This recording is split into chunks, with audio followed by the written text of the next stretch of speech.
नमस्कार मित्रांनो, भूमिपुत्र फाउंडेशन या ऑनलाईन प्लॅटफॉर्मवर पुन्हा आपलं सहर्ष स्वागत आहे.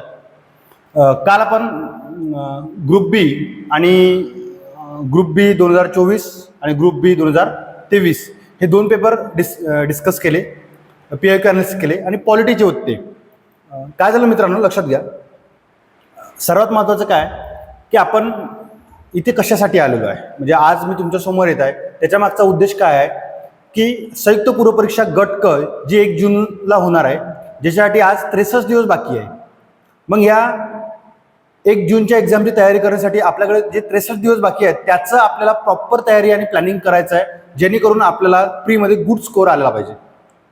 आणि विद्यार्थी मित्रांनो लक्षात घ्या, मी तुमच्यासाठी PIQ अनालिसिस घेऊन येत आहे. PIQ अनालिसिस कशासाठी घेऊन येत आहे? फ्रीमध्ये आहे. आपल्या यूट्यूबला भूमिपुत्र फाउंडेशन हे चॅनल सबस्क्राईब करा. सोबतच भूमिपुत्र फाउंडेशन नावाचं टेलिग्राम चॅनल आहे, त्याला सुद्धा तुम्ही ॲड व्हा.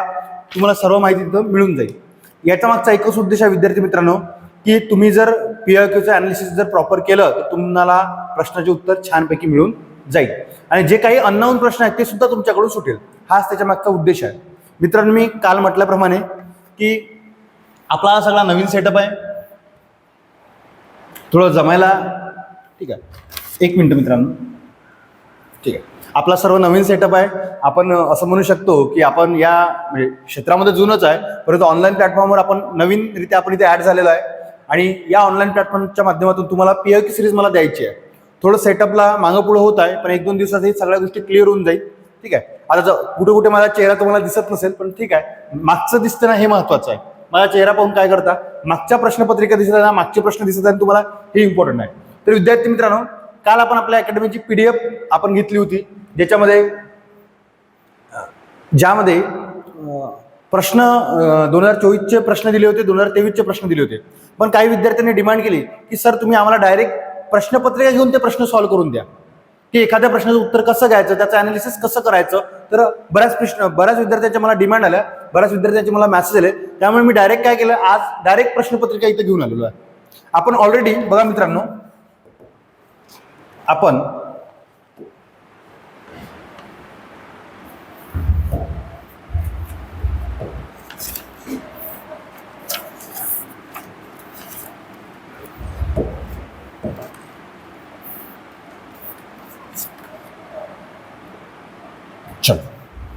आगे बढ़ेंगे. आपण ऑलरेडी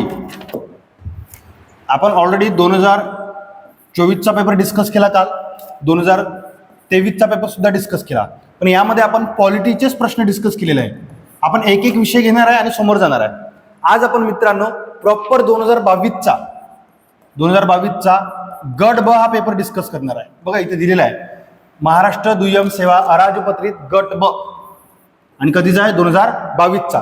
यामधले आपण 10 प्रश्न असे जे पॉलिटीचे आहे ते डिस्कस करणार आहे.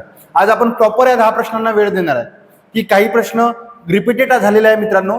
रिव्हिजन जर चांगली असेल तर त्या प्रश्नाचं उत्तर इझी मिळू शकते, पण काही प्रश्न जर थोडे कठीण असेल, अननोन असेल, तर त्या प्रश्नाच्या उत्तरापर्यंत कसं जायचं हेच आपल्याला या PIQच्या माध्यमातून शिकायचं मित्रांनो. चला तर आपण समोर जाऊया आणि 2022चा गट ब चा पेपर आज आपण डिस्कस करूया. कुठले प्रश्न रे? पॉलिटीचे.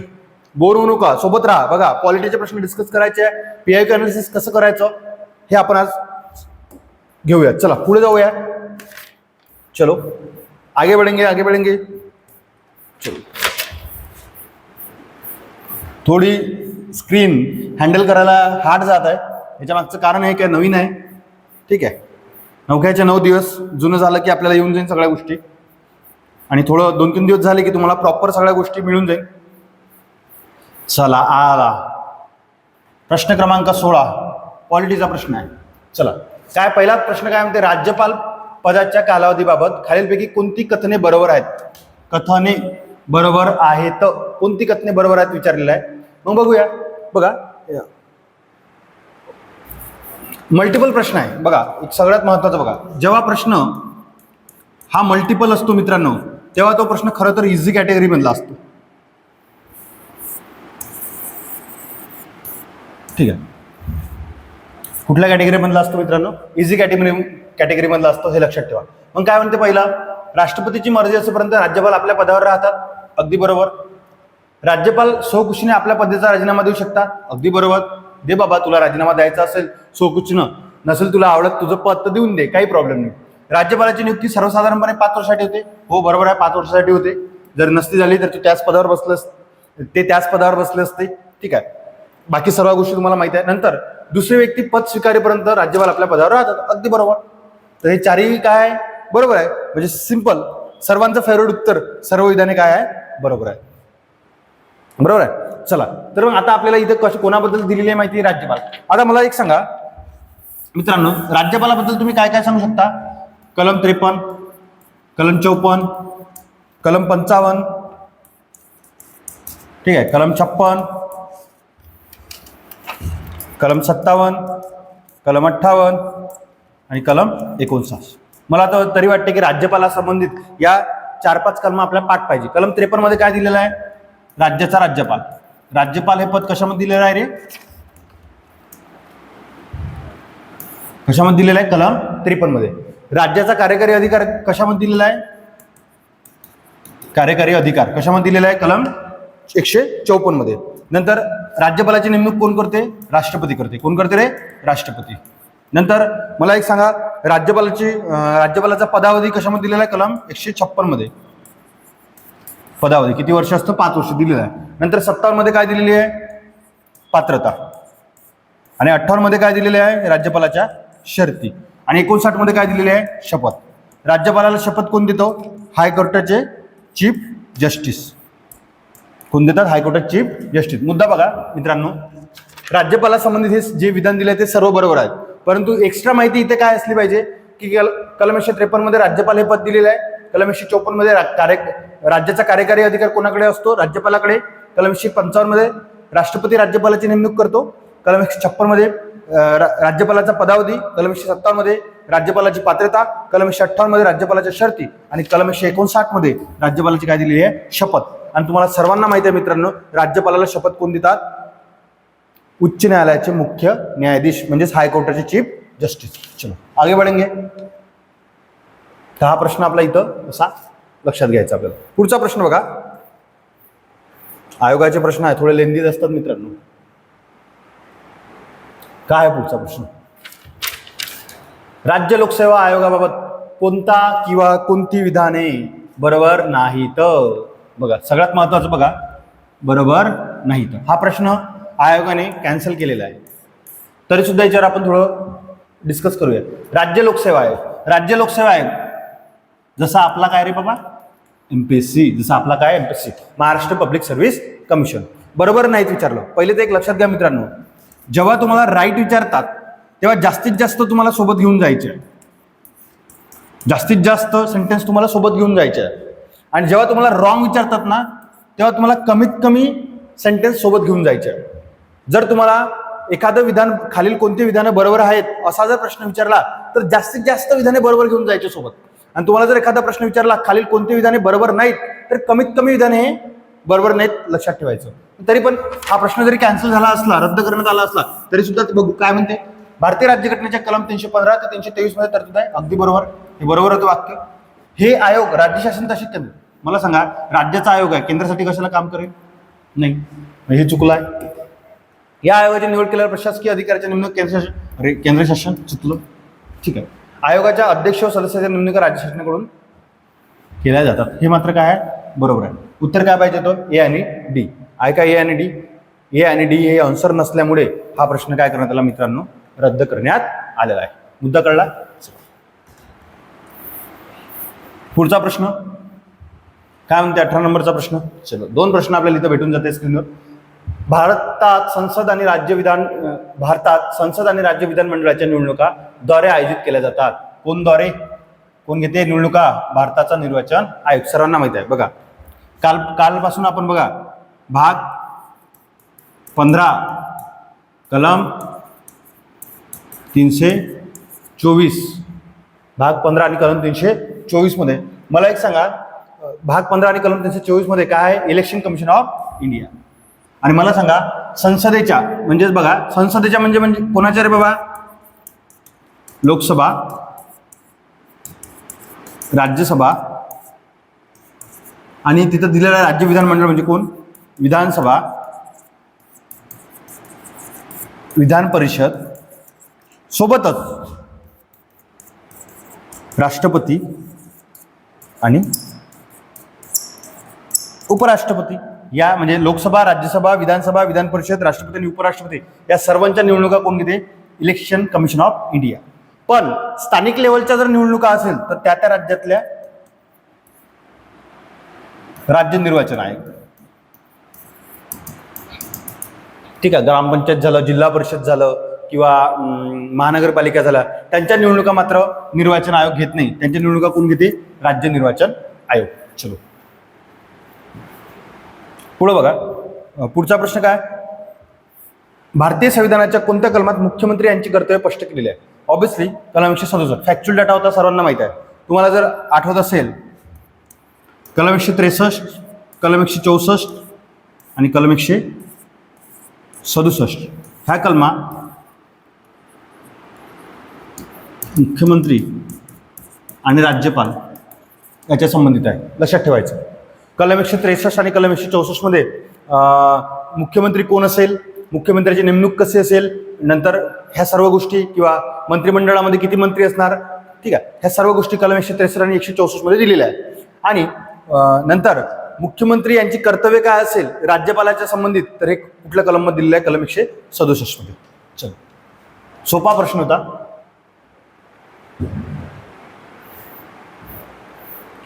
पुढे बघा, सर्वात सोपा प्रश्न आहे हा, पण माहिती असेलच तुम्हाला. काय म्हणते? खालीलपैकी कोणती समिती पंचायत राज संबंधित नाही?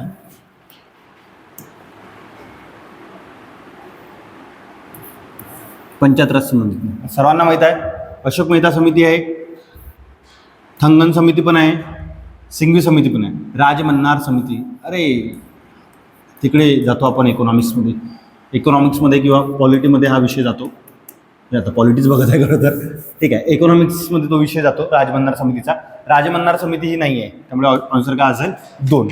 ठीक आहे, आन्सर काय असेल मित्रांनो? 2. मग आता एक लक्षात काय घ्यायचं इथं, की इथं कुठलंही लॉजिक लागत नाही, आपल्याला माहित असते. आणि ह्या सिंपल आहे. अशोक मेहता समिती, थंगन समिती आणि LM सिंघवी समिती या तिन्ही समित्या काय आहे? कशा संबंधित आहे? पंचायत संबंधित. पण राजमन्नार समिती तिकडे इकॉनॉमिक्समध्ये येते. पुढं बघा.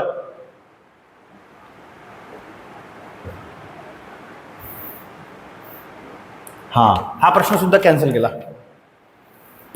हा प्रश्न सुद्धा आयोगानं रद्द केला. ठीक आहे, आता त्याच्या मागचं कारण काय असेल आयोगालाच माहिती, परंतु इथं दोन सेंटेन्स सेम दिले होते, त्यामुळे कदाचित हा प्रश्न रद्द केला असेल. गावातील सर्व प्रौढ नागरिकांची मिळून ग्रामसभा तयार होते आणि 18 वर्ष पूर्ण करणारा प्रत्येक मतदार ग्रामसभा सदस्य बनतो. वरील सर्व ऑब्व्हियसली त्याचा आन्सर असू शकतो, परंतु तरी सुद्धा आयोगाने हा प्रश्न रद्द केला कारण की दोन्ही सेंटेन्स सेम आहे. बघू आता त्याचं कारण दुसरं आयोगालाच माहिती होतं, पण तो रद्द करण्यात आलेला आहे.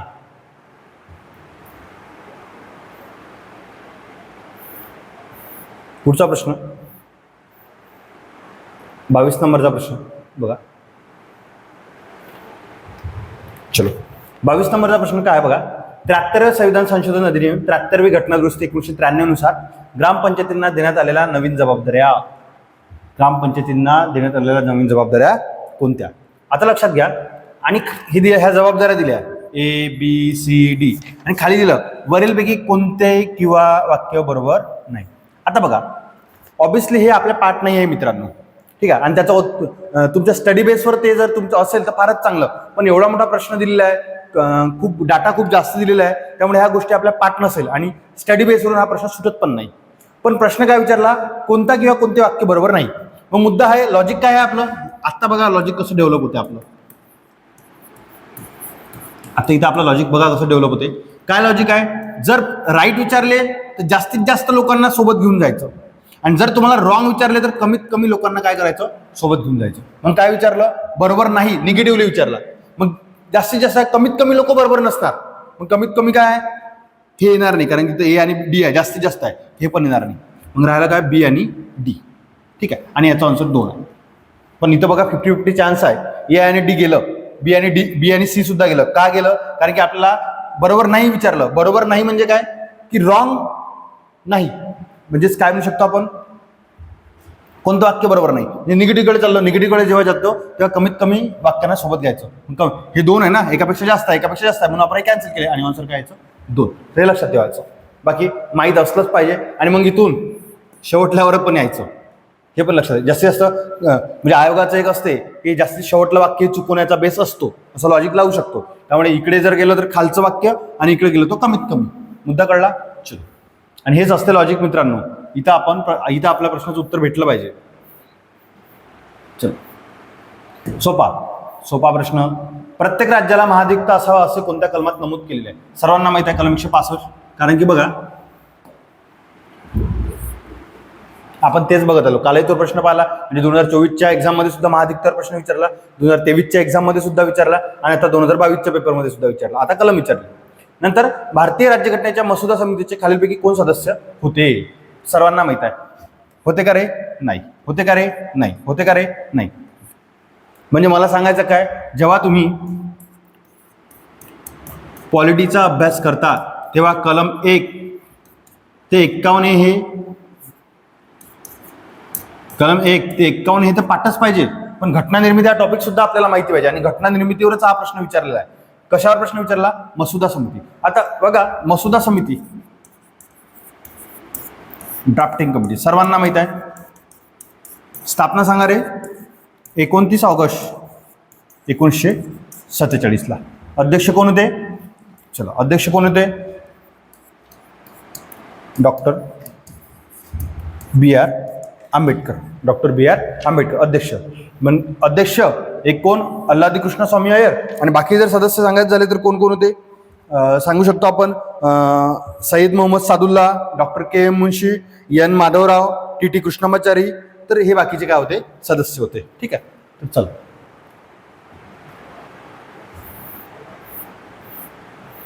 आणि शेवटला प्रश्न.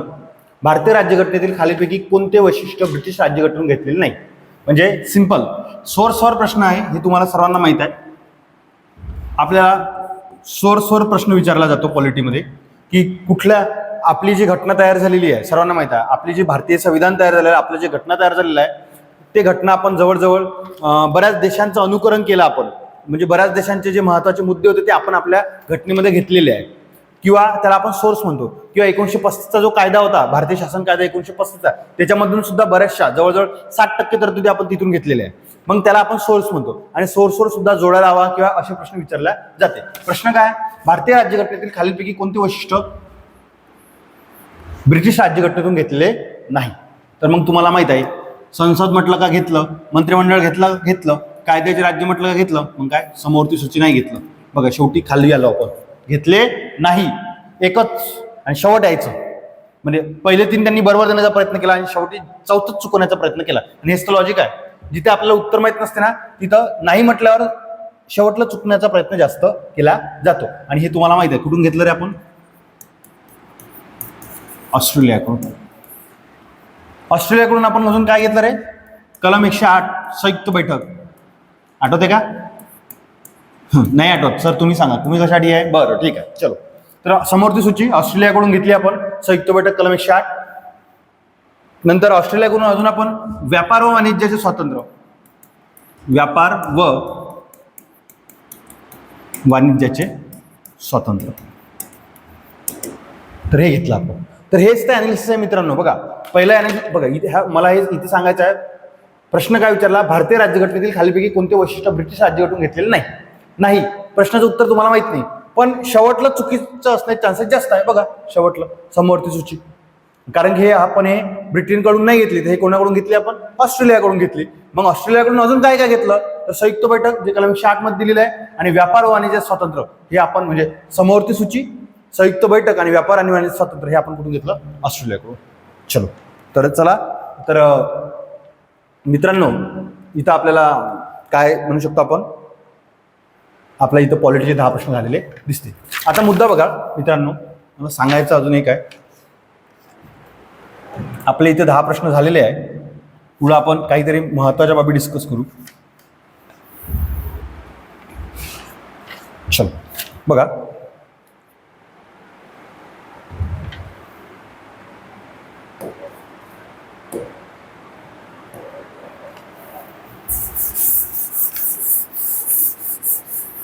बघा मित्रांनो, आज आपण बघा, काल आपण 2024चा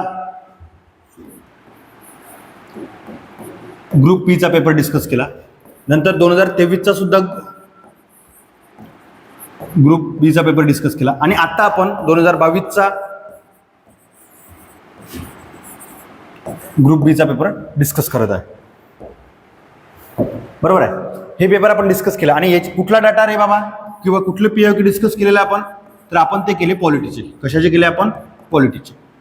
मग या पॉलिटिक्सची पीआयक्यू जेव्हा सॉल्व्ह करतो आपण, तेव्हा मी तुम्हाला कालही सांगितलं, आधीच्या लेक्चरमध्ये सांगितलं, तरी पुन्हा मी तुम्हाला सांगतो की जेव्हा तुम्ही पीआयक्यू सॉल्व्ह करता तेव्हा तुम्ही ती पीआयक्यू सॉल्व्ह करताना तुमचा पहिला पॉईंट तुमचा स्टडी बेस लक्षात असू द्या. नंतर त्या प्रश्नामधलं काही की पॉईंट तुम्हाला विचारलेलं आहे का ते लक्षात असू द्या. नंतर काही नंबर विचारलेले आहे का तर ते सुद्धा लक्षात असू द्या. किंवा तो प्रश्न राईट वेनं विचारला की रॉंग वेनं विचारला हे तुम्ही लक्षात असू द्या. या 4 गोष्टीवर तुम्हाला तो प्रश्न सुटला पाहिजे. पुन्हा मी तुम्हाला या गोष्टी सांगत आहे. ठीक आहे. तर अजून एक महत्वाचा मित्रांनो अजून एक महत्वाचा विषय की लक्षात घ्या, आपण हे लेक्चर यूट्यूबला पूर्णपणे फ्री देत आहे आणि चांगले बनण्याचा आपण प्रयत्न करत आहे. आपली स्टार्टिंग आहे. मी तुमच्यापर्यंत जास्तीत जास्त पीआयक्यूचे लेक्चर घेऊन येण्याचा प्रयत्न करणार आहे. तुम्ही सांगा, माझं काही चुकत असेल, काही सजेस्ट करू शकता तुम्ही यूट्यूबला कमेंटमध्ये.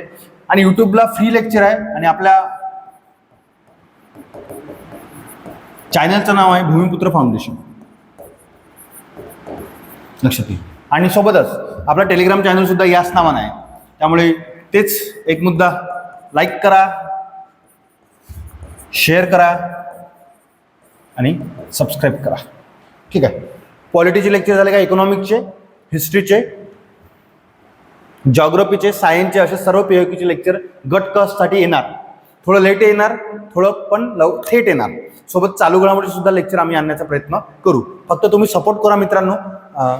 ठीक आहे. थोडं ऍडजस्ट करा 2-3 दिवस. एकदा आपला सेटअप झाला की सगळ्या गोष्टी व्यवस्थित होतील. इम्पॉर्टंट काय आहे, मी दिसत नसेल तुम्हाला, परंतु मागचं दिसणं खूप महत्वाचं.